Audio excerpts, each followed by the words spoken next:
ആരോഗ്യമുള്ള സമയത്ത് ചെയ്യുന്ന കാര്യങ്ങളൊന്നും ചെയ്തിട്ടില്ലെങ്കിൽ പോലും രോഗാവസ്ഥയിൽ അതിന്റെ പ്രതിഫലമുണ്ട്. കാരണം ആ മനുഷ്യന് അവസരമില്ലാത്തത് കൊണ്ടാണ് ചെയ്യാത്തത്. എന്നാൽ നന്മ ചെയ്യുന്ന ആളാണ്, അത് പതിവാക്കുന്ന ആളാണെന്ന് റഹ്മാനായ റബ്ബിനറിയാം. അവർക്ക് പ്രതിഫലമുണ്ടെന്ന് റസൂലുള്ളാഹി സ്വല്ലല്ലാഹു അലൈഹി വസല്ലം.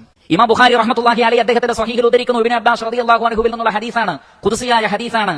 റസൂലുള്ളാഹി സ്വല്ലല്ലാഹു അലൈഹി വസല്ലമ പറയുന്നു, ഇന്നല്ലാഹ കതബൽ ഹസനാത് വസ്സയ്യിആത് സുമ്മ ബയ്യന ദാലിക ഫമൻ ഹമ്മ ബിഹസനത്തിൻ ഫലം യഅമൽഹാ കതബഹ അല്ലാഹു ലഹു ഇൻദഹു ഹസനതൻ കാമില.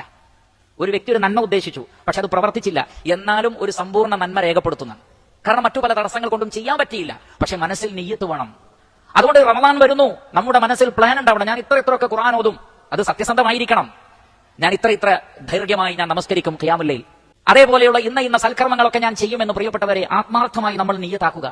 എങ്കിൽ ഏതെങ്കിലും കാരണം കൊണ്ട് നമുക്കത് ചെയ്യാൻ പറ്റാതെ പോയാലും ഇൻഷാ അല്ലാഹ് അതിന് പ്രതിഫലമുണ്ട്, നമ്മുടെ നിയ്യത്ത് ഇഖ്ലാസോട് കൂടിയുള്ളതാണെങ്കിൽ.